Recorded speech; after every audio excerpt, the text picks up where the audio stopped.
Marquez. Well, Honda have found some front-end confidence for their riders this year. They've certainly made it a more rider-friendly, a bit more margin for error on that RC213V, but sadly that's Alex Marquez's third crash of the weekend. His opening Grand Prix of 2022 comes to a premature ending as well, when he was fighting just outside of the top 10 with Miguel Oliveira.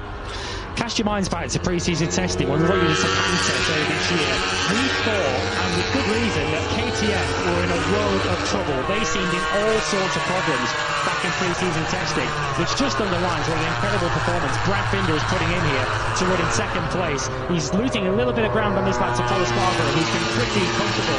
He's put a bit of time back in this third sector now of the lap. But KTM seemed in a world of trouble back in pre-season testing. They made a step forward at the Mandalika test, but we never thought that we'd see Brad Binder not just running second, but keeping Paul Espargaro in lead, well and truly within range. Paul Espargaro right now looks everything the rider that he wasn't last year. It all looks quite easy, it's all smooth, it's all clean.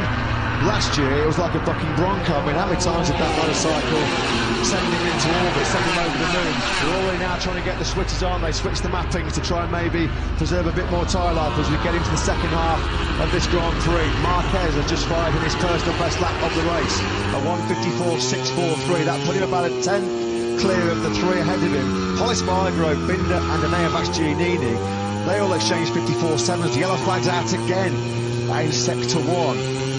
We'll keep an eye on that. Miguel Oliveira looks like he's dropping down the time speeds. Yeah, I think it's the KTM, unfortunately, who's gone down. So a bit of a mixed night then for KTM. Here is Miguel Oliveira. Looks like that's on the outside of turn 1. Well, he was so up and down last year, Miguel Oliveira. He said coming into this 2022 season he had to have a lot less spikes, be more consistent, flat line on his performance. He's down at turn 1, unfortunately. This just continues his horrendous run. He scored just 9 points in the last 9 races of last year with 4 DNFs. And unfortunately, he's kicked off the new year in the gravel track as well. Far from the ideal start for Oliveira, kicking him while he's down, of course. His teammate Binder locked in the fight for the victory, still hunting down Paul Espargaro. Yeah, the Suzukis are starting to go into this. Joan Mir has now joined this leading group in the 154. He's just about matching this leading group, being headed by Paul Espargaro. We're on board now with Marc Marquez, trailing Enea Bastianini. Marc Marquez, as Matt said a moment ago, setting his personal best lap of the race, last time around. It's difficult to know at this stage whether Marc Marquez is just sitting pretty in 4th place. He seemed to want to talk his chances down over the course of the weekend, challenging for the win and for the podium. It's pretty clear at this stage, half distance in his MotoGP race, that Marc Marquez is well and truly in the podium battle. But is he just holding fire alone and keeping his powder dry in 4th place, or does he have more to offer? And what's pretty clear is the improvements that we knew had come from HRC. The powerhouse like Honda were never going to take the last couple of years lying down, were they? There's Nadia Padovini, of course, the boss of the Gresini team, the widow of the late former 125cc world champion Fausto Gresini, fantastically carrying on Fausto's legacy here, forming the MotoGP team. Oh, no! That's Pecco Bagnaia, and who's he taking out? Oh, dear me, friendly fire. 2 top factory Ducatis out of the opening Grand Prix of the season. We're going to have to look at that one on the replay. They can't believe it. What a disastrous night for the Ducati Lenovo team. Jack Miller already out and bitterly frustrated and angry. And now Pecco Bagnaia, he runs over to console Jorge Martin. That looks like then Bagnaia was the guilty man. He apologises to Jorge Martin. Jorge Martin looks like he takes it on the chin. But what a disaster. Up the inside then comes Bagnaia. He's at the inside line.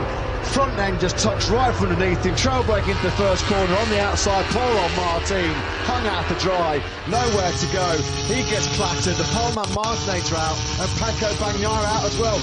What drama in the opening Grand Prix. And what a disastrous opening night for Ducati. Nothing Jorge Martin could do. He was just being overtaken into turn 1 and found himself being scooped up into the gravel trap. Paul Espargaro, look, he's already looking as he's making a bit of a gap out of the front. He's a quarter of a second, 3/4 of a second, should I say, clear out the front. And Bastianini, who's Ducati's sole hope now at the front of this Grand Prix, looking as if he wants to make a bid immediately to get into second place. You can see that factory Honda of Espargaro going off into the distance. The highs and lows, the ups and downs of Grand Prix motorcycle racing. Ducati last year finished 2021 jubilant, joyous. They took their first ever podium lockout in Valencia in their Grand Prix history since they arrived back in 2003. It's been a start to 2022 they'll want to forget very, very quickly. No Miller in action, no Bagnaia in action. Jorge Martin, the pole man, wiped out by Pecco Bagnaia. You don't see Pecco Bagnaia make those kind of mistakes. He's going to be gutted. He'll be devastated, not for his own prospects, but the fact that he also wiped out Jorge Martin. Red faces on the red bike so far this weekend. Now, they're just still moving. Some of the day beyond there. That's why the yellow flags have still been out in sector 1. Back at the front, Pol Espargaro. This will be a popular win if he hangs on here with 10 laps to go in Qatar. He was really put through the mill last year, battered and bruised so many times. That Honda last year, the really unruly Honda, really did spit him and chew him up last season. But Pol Espargaro looking so good, so strong at the front of this Grand Prix still. Let's quickly get a tech observation from Simon.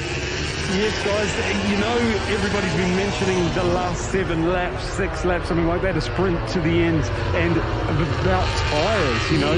But something nobody has mentioned is fuel.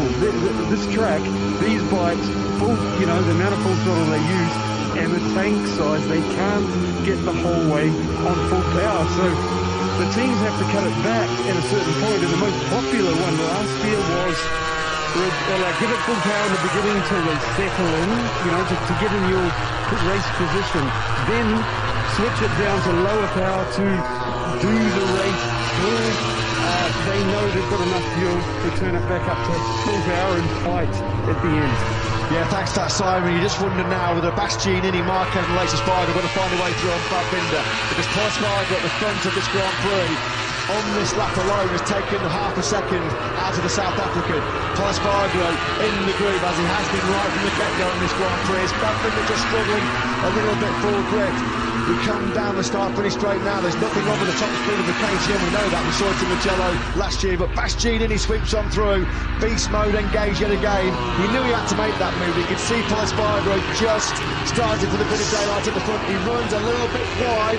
He cuts it back, chops Fab Binder's nose off as they sweep through the turn 2. But Bastianini gets the job done. He's up in the second. Exactly what he needs to do. Whoever would have thought on the opening night of the 2022 season that all of Ducati's hopes would be pinned on the shoulders of Enea Bastianini on their 2021 bike with the Gresini team, who of course have gone fully independent once again for this season. Bastianini now has clear tarmac ahead of him. He's got a second of tarmac to try and make up. Can he now close the gap on Pol Espargaro? And crucially, can Marc Marquez quickly make the move? Bastianini wide, he's just going to hold it. Marc Marquez looking to take advantage too, but Bastianini really pushing on now. He knows he needs to close this gap. Yeah, big moment there on the front end for Enea Bastianini going into turn 6. He ran it a little bit wide, but he was able to keep it sunny side up, thankfully for his sake. Well, this is, of course, the proven Ducati from last year. It was a motorcycle that was the best Ducati I think we've ever seen since they came to the championship back in 2003. They're armed with data from 2 races here last year and a bunch of pre-season testing as well. So Enea Bastianini is still, of course, doing an amazing job. But you can just see from some of those other Ducatis, the GP22s, they're not quite at the level yet. They'll get there, I'm sure, of what the proven GP21 is. I've got to say though, Bastianini is still wringing its neck. He's still riding out of his skin. Absolutely awesome job. Can he find a way to get back on par with Pol Espargaro though, who still leads by about 1.3 seconds as we come into the final sector on this lap 14. Yeah, much of that lap lead that Bastianini lost, those 3/10s in that second sector where he ran wide at turn 6. He has started to chip away back at it over the course of the rest of the lap. And how big a role is tyre choice going to play as the Gresini team urge their man on? Bastianini across the line, he does close the gap. He was slower on the lap overall, but having dropped the lead to 1.4 seconds in sector 2, he pulled 3/10 back in the second half of the lap. Pecco Bagnaia, the pre-season title favourite, no points for the factory Ducati team for the opening rookie of the season. Here's another look on board with Jorge Martin, and you're about to see Pecco Bagnaia slide into view. Yeah, this is going to be a peeved Pecco, isn't it? He's going to be really angry with himself, first and foremost, that he made the mistake and then wiped out the innocent Jorge Martin. Nothing that Martin could do about that. He's one of the nicest guys in the paddock, Pecco Bagnaia. He's not a dirty rider. He's not a rider that makes those kind of rash mistakes. It can happen though when you're on the limit, when everybody's as fast as what they are in modern day MotoGP, even the very best. can get caught out. Unfortunately, Jorge Martin involved as well. This is going to be an emotional podium potentially for Enea Bastianini. This was Fausto Gresini's dream. He'd put all the foundations in place to bring back his own team in this MotoGP World Championship. Bastianini said pre-season his dream was to win a Grand Prix in MotoGP to honour Fausto's legacy. He's doing Fausto proud right now, that's for sure. Just very quickly, Simon, your view on that incident between Bagnaia and Martin? Yeah, we know what happened, but I think Jorge was rather lucky. He might be sore tomorrow, but a little bit further into the turn with his knee on the ground, that bike in the side, that really hurts, enough to put you out for a few races. Yeah, fortunately, all appears to be okay. We'll keep an eye on any news we get on Jorge Martin. We will let you know. And Bastianini then has got into his rhythm. He's starting to close that gap bit by bit now, and he's now starting to pull out a little bit of a lead over Brad Binder. But once again, we have to say, Brad Binder doing a phenomenal job to still be in the podium places at 2/3 distance in this Grand Prix is quite exceptional. You rode on board a moment ago with the world champion Fabio Quartararo. He is pretty much in a lonely 8th place at the moment. He is 7 seconds off the lead and simply unable to match the pace of these guys at the front. But Bastianini is starting to motor. He's starting to loom for Repsol Honda. That gap now under a second. Fabio Quartararo at the moment, the start of his world title defence is a pretty forlorn one, I'm afraid. He's down in 8th place. You can see Alex Rins there, fair distance ahead of him. He's not coming under any pressure from Johan Zarco. Those two, of course, had a historic, memorable French 1-2 in the Grand Prix of Doha last year. That's not going to be history repeating itself. Paul Espargaro trying to create some history. This is 136 MotoGP start. He's never had a single win. There's been close calls, there's been close moments, but he's never going to have a better chance of winning in the Premier Class. He came to this team to do this. He said last year it was a dream come true to ride in these colours. He said you have to win when you ride for Repsol Honda. He's 6.5 laps away from proving so many people wrong. I think there were doubters that didn't think Paul Espargaro had it in him. They didn't think he had this resolve. They didn't think he had this speed. But here he is, putting up a stunning fight here in Qatar, and he's well on course to win the opening Grand Prix of the season. Yeah, he's just holding that gap at the moment on this lap. It started the lap at 0.9 of a second. You can see 0.8 on the left-hand side of your screen. But time will soon run out for Enea Bastianini if he doesn't make serious inroads over the course of this lap. Sector 3 clicks off now. It is 0.8 of a second. So Bastianini is starting to close in. But another rider with good late race pace is Aleix Espargaro. He's hot on the heels, and up the inside is he? No, not quite, of Marc Marquez. But that Aprilia that impressed us through pre-season testing is living up to billing. Yeah, Marc Marquez has got big bother here, hasn't he, from Aleix Espargaro. It just looks like at this stage of the Grand Prix, Marc Marquez has not got anything for his teammate Paul Espargaro or Enea Bastianini. He'll still have desires in third place, I think. Here comes Aleix Espargaro. There's nothing wrong with the top speed of that factory Aprilia as well. Can we see the Espargaro brothers soon to be fighting together for the podium? Big lap from Enea Bastianini, a quarter of a second quicker as Marc Marquez runs wide. He just about gets it back across to the right-hand side of the track to hold off Aleix Espargaro. But we are potentially looking, it's a bit early to be just saying this, of course, but we are potentially looking at an Espargaro family double on the podium. Brad Binder's not going to give that away too easily. He's still holding his own in third place, but Aleix Espargaro is one of the fastest riders on track. He's still in the 154s, but Bastianini is without question the danger man. He's still doing mid-154s on lap 16 of this Grand Prix. 154.5 last time around, a quarter of a second quicker than the leader. It's only ever happened twice before in Grand Prix history, two brothers sharing a podium. There's been no brothers on the same podium in MotoGP since Nobuatsu and Takuma Ryoki at Imola back in 1997. 25 long years ago. Are we about to see that amazing feat here? Marc Marquez looks like he's in a bit of trouble here. Aleix Espargaro looks like at this stage of the race he's got the better pace. We're now into that phase of the Grand Prix where tyre wear is going to be king. Who has kept the best life in that rear tyre in particular? 6 laps to go, 5.5 to go. Binder at the moment looks like he is able to streak away from Marc Marquez. Can he resist? Can he hold Aleix Espargaro at bay and hang on to that 4th spot? Yeah, this is where the medium rear tyre for Aleix Espargaro is really going to pay him back.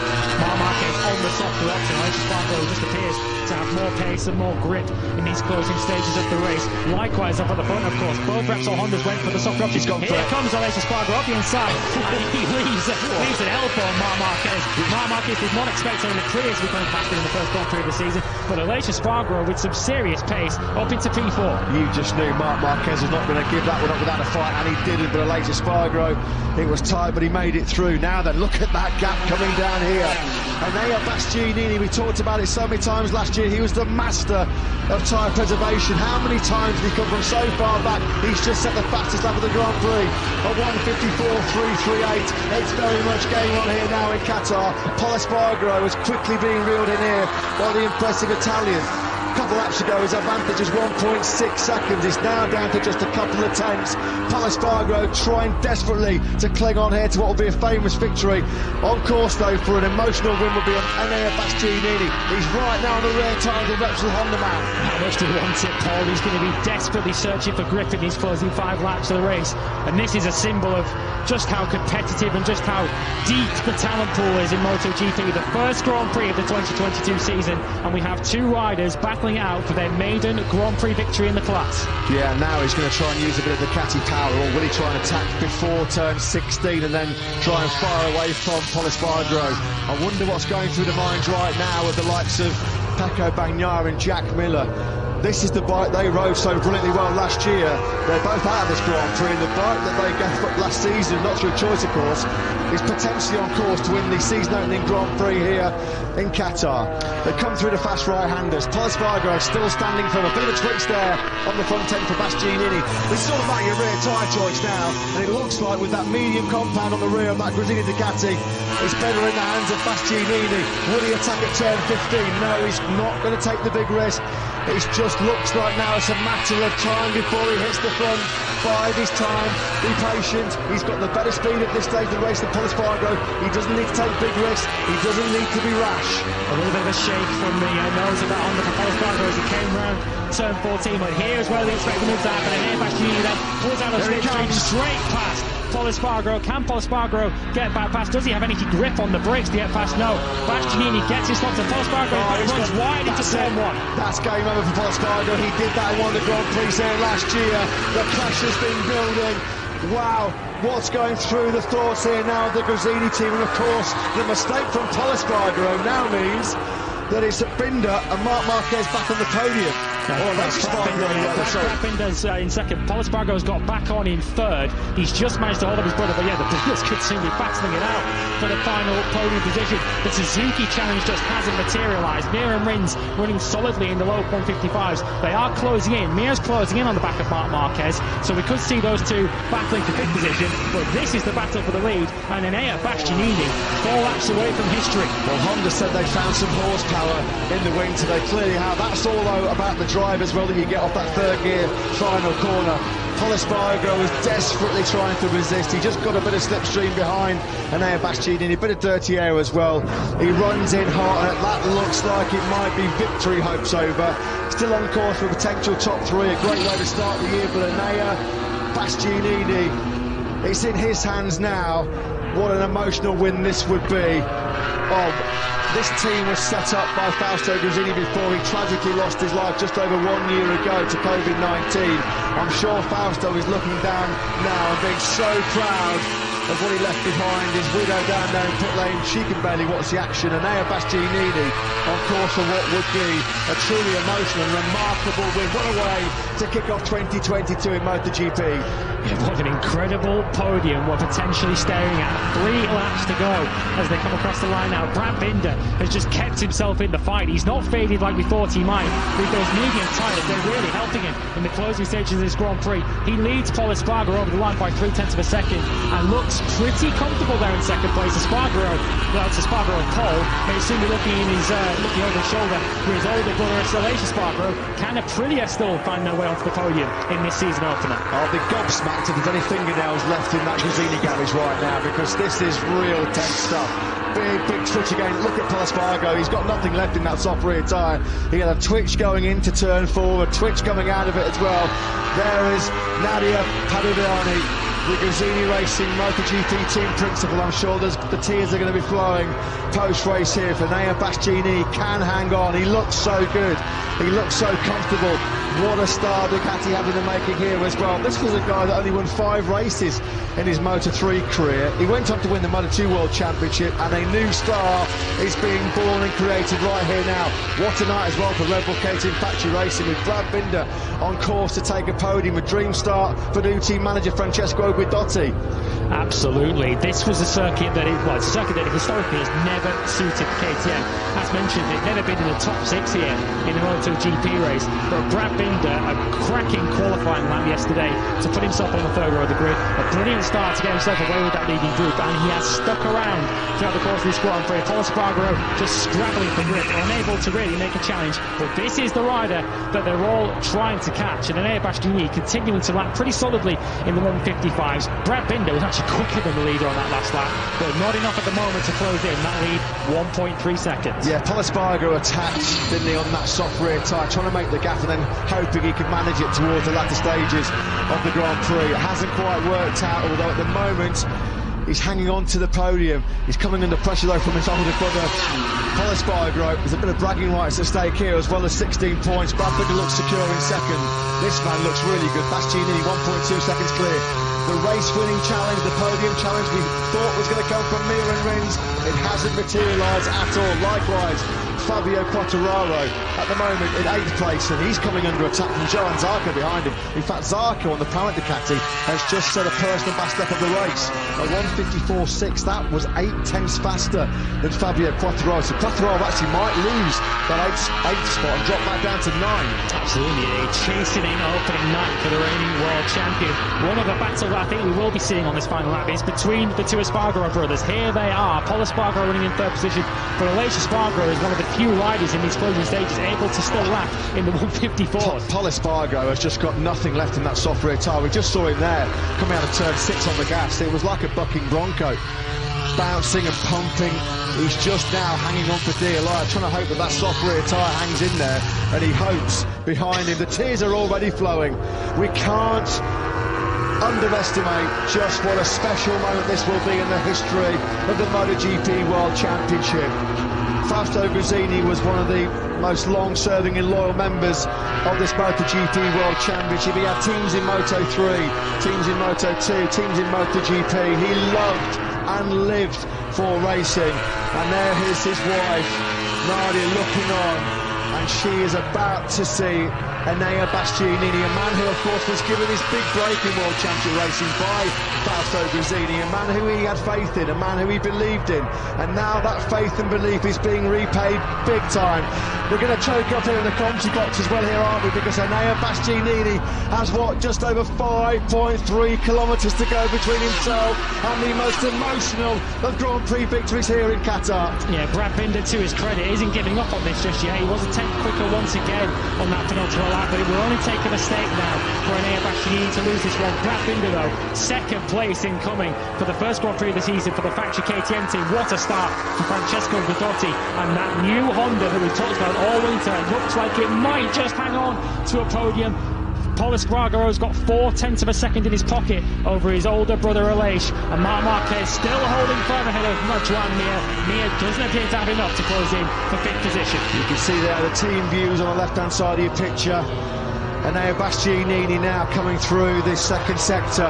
I don't think Brad Binder's going to be close enough to try and deny him this famous victory. It looks like as well Paul Espargaro's going to hang on for 3rd place. Great job by him on the Repsol Honda. It looks like he's run a grip on that soft tyre, but it's all about one man and one team. Enea Bastianini on the Gresini Racing Ducati, the year-old GP Ducati 21. He threatened this when he topped the timesheets. He topped the leaderboard in that official test in Tentang. He said all along, this new bike is capable of winning. I can fight for the championship on this bike. I'm not sure too many people believed him on that year-old motorcycle, but here he goes, on course, well set to win the opening Grand Prix here in Qatar. Yeah, Binder's closing in on this final lap. It's down to 0.6 of a second, that lead, so Binder is just keeping the Gresini team sweating right the way down to the checkered flag, but only 2 more corners to go.